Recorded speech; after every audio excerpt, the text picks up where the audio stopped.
My fiancé Ollie and I have been together for 4 years, living together for 2, recently got engaged. Our relationship has been great for the most part. One of the few things we disagree on is animals. I love animals and Ollie feels indifferent towards most animals. To give a little background about me, I've always been an animal lover. Throughout my childhood, my mom hated animals, especially dogs. My mom never let us have any pets, and she used to tell us that once we were adults we could have whatever animals we wanted. When I moved away for college, I lived on campus for 4 years, and therefore couldn't have any pets. I've wanted a dog for as long as I could remember, but up until recently it wasn't in the cards for me to have a dog. Ollie and I currently live in a not-so-pet-friendly city for renters. I always lived in apartments that never allowed pets, even with a pet deposit. When Ollie and I met, I told her about wanting to get a dog someday. Ollie told me that she doesn't like a lot of dogs, but would be open to the right dog. This was in the very beginning of us meeting. I basically made it really clear that I will own a dog one day.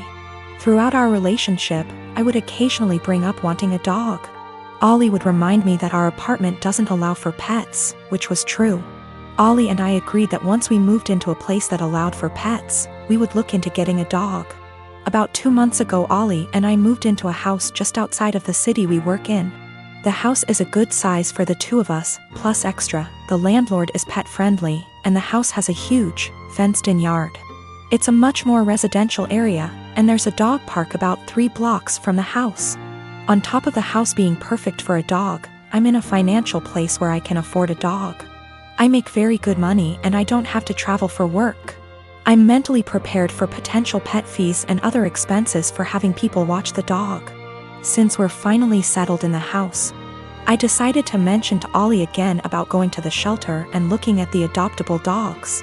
Only this time, Ollie didn't have an excuse for why we couldn't get one. After a few weak excuses, sometimes we go away, Ollie broke down and told me that she doesn't want a dog. In fact, she's never wanted a dog. She was hoping I would forget about my dreams of wanting a dog. I'm not sure what to do.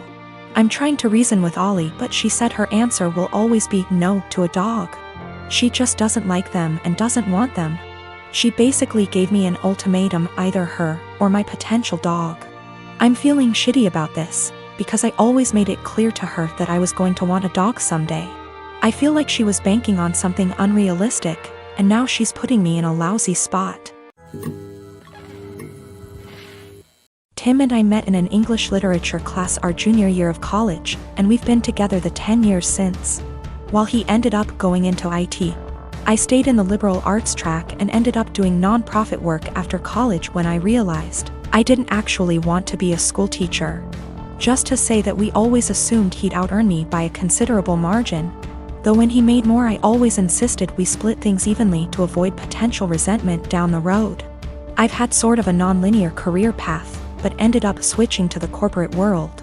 To make a long story short, my liberal arts degree and time doing non-profit work gave me a lot of skills that enable me to really excel professionally in some more niche areas. I recently started a new job as a consultant, making way more than I'd ever anticipated. When I got the offer, I told Tim that the pay was amazing, but he didn't ask about the actual amount, and I didn't want to be braggy about it, especially since I was fairly sure it was above his current income. Well, we just put in an application for a new place, and in the process of having to submit our pay stubs, it's become obvious that I make roughly 30% more than he does now. I expected him to think that was cool, since he's a feminist and has always been super supportive of my career. But instead he started to make increasingly harsh jabs about how I cheated the system to get where I am. That no English Lit major makes more than a cybersecurity professional without cheating somehow. His major point is that I got my first job out of nepotism, which set me up to trample more qualified people who didn't have the same advantages. It's true that I got my first post-college job after being referred by a sorority sister, but it was for non-profit work making $22K year, not exactly at somebody's daddy's firm.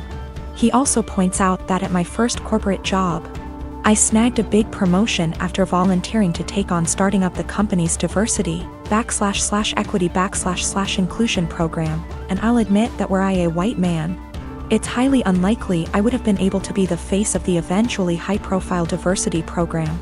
Tim also notes that I was awarded a small college scholarship for being a promising female writer, when no such scholarship existed for males. But all that said, I still don't feel like I cheated the system, and it makes me angry to listen to him joke about it. Especially since I grew up blue-collar and worked full-time while going to school full-time to afford my degree. I reached a breaking point yesterday when he made a crack about how the new / first woman on his team is an obvious diversity hire. I told him that his jokes about women cheating the system to get ahead aren't funny or guy talk ribbing, as he says. They make him sound like an insecure little boy. He told me I was being a naive Karen and we haven't really talked since yesterday. My husband and I have been married for 21 years. We have 2 adult children, one is in college out of state and the other is in the Navy. When we first got married, my husband was in Navy and we spent the first 10 years of our marriage moving from place to place, wherever his new duty station was. I found it hard to make friends, and I could not keep a job, so I made a difficult decision and decided to be a som. When he got out of the Navy 11 years ago, he took a job and we moved. 3 years in, he got offered a job in another part of the company, however, it was in another state, so we moved again. We stayed there for 6 years. I went back to college and got my degree and began looking for work. I found a job I liked in my field, and 6 months into working, he said he was offered a job with a new company and wanted to take it. But that would mean we would be moving almost 2,000 miles from where we were in a new state. I reluctantly agreed because the new state would have more job opportunities for me and we would be closer to our family, which is something that we have not had in many years. Last night my husband came up to me and said that there was a job opening in his company and he wanted to apply for it. It would mean a pay raise and better hours, but the caveat would be that we have to move again. We have been living in our new state for 3 years. I love it here. I have an amazing job and I am making great money. I finally have friends and am able to socialize. I told him that I am not moving again. Anytime we have to move, he always leaves first and I end up being responsible for selling / packing the house. And I am not doing that again. Our son's college is only 2 hours from here. We can see him twice a month.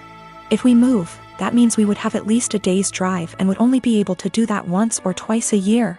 Now my husband is upset with me and guilt-tripping me because he claims I do not support him. I told him that was BS because I spent most of my life moving from place to place to support his career. He told me that I am selfish and he is just trying to provide for us. I told him that we are more than comfortable where we are now, and that if he truly wants to take the job, he will be going alone. My husband and I have been together since I was 15 and he was 17. He joined the Navy right after graduation from high school when he was 18 and I was 16, but had to wait 2 years before we could marry. He works for a company that has plants in 15 states.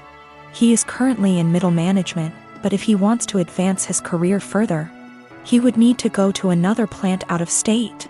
Financially, we are more than comfortable. We do not need any more money. My son plans to stay in the place he is after college. We have a great relationship with him and he comes home 1 time a month and we see him 1 time a month. My other son comes home on leave whenever he can and stays with us.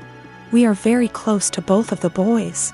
I talked to my husband again tonight and told him quite firmly that moving again was not an option for me. The area he wants to move has very little jobs in my field and specialty in that area, and I would need to commute more than an hour one way for a job versus the 20 minutes I have here. We are sandwiched between 2 major cities, and if we move we would be an hour from the most major city. I would also have to take a massive pay cut and work a menial job to build a new network to find employment in my field. My husband is disappointed in me for not wanting to leave. He left to stay with a friend because he needs to think.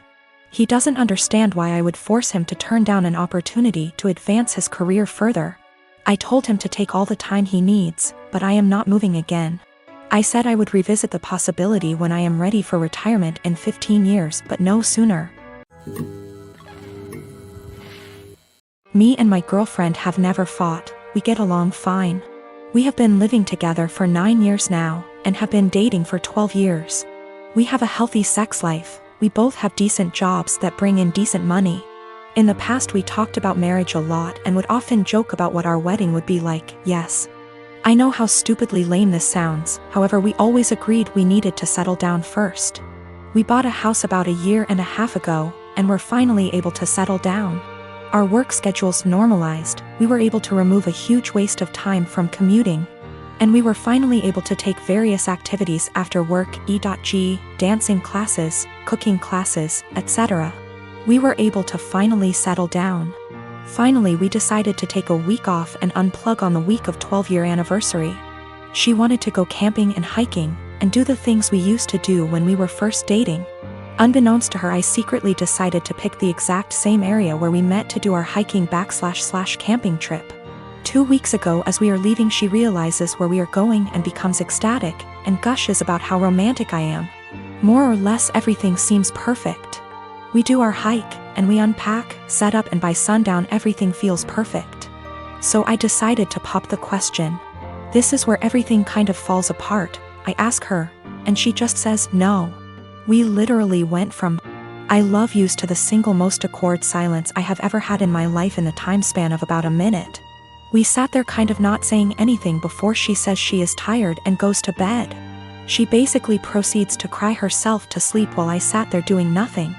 I basically didn't sleep, and the next morning, she says she wants to go home. So we pack up and have a really awkward 3-hour hike back to our car. There were a few times where things kind of felt normal and we were joking around like we used to be for a bit. On the way back home, we are talking and chatting normally, but it just feels awkward. At one point we stopped for coffee and asked if she wanted to talk about what happened, and all I got was a curt no. This is followed by another extremely long silence for the rest of the drive home. We finally get home and I unpack everything while she goes off to bed. She is going to bed. Cue more crying. I tried really hard to talk to her, but she pretty much told me that she just needs time to be alone and think. The next day she tells me she is going to take some time and see her family, which is literally on the other side of the country. It has been about 2 weeks since I dropped her off at the airport. She sent me a few messages to tell me she is fine, and that she needs some more time to think. Her best friend has been asking me every other day about what is going on with her, since she hasn't really been responding at all. I know she is okay, though, due to her posting some pictures of her and her family on Instagram. But it just feels really weird. I am an absolute giant mess. I just don't quite understand what is going on. None of my friends have really offered me anything of value. I just feel if I didn't ask the question, everything would be absolutely fine, and I don't really understand what is going on. I keep wanting to grab her laptop to try and figure out anything. I am not close to her parents at all, but I trust her and want to respect her space, but I don't know when she is coming back. I even sent her a message this morning, and I know she saw the message and received it, but hasn't replied. Also, her work has called me this morning asking about where she is. Apparently she had taken an extra week off last week, but she was supposed to be in yesterday. Now everything feels like it is falling apart and I have no idea what to do. The reason why it took so long for us to get married is we both agreed we wouldn't move to the next step until we finished the following. We both finished school. For her, that wasn't until 2 years ago. We both had stable jobs. We had a place where we could agree would be good enough to take stuff to the next step. We both had decent working hours. For a long time she was doing her residency and we more or less worked opposite shifts. We did talk about marriage and kids, and both agreed it would be part of the next step after we got settled.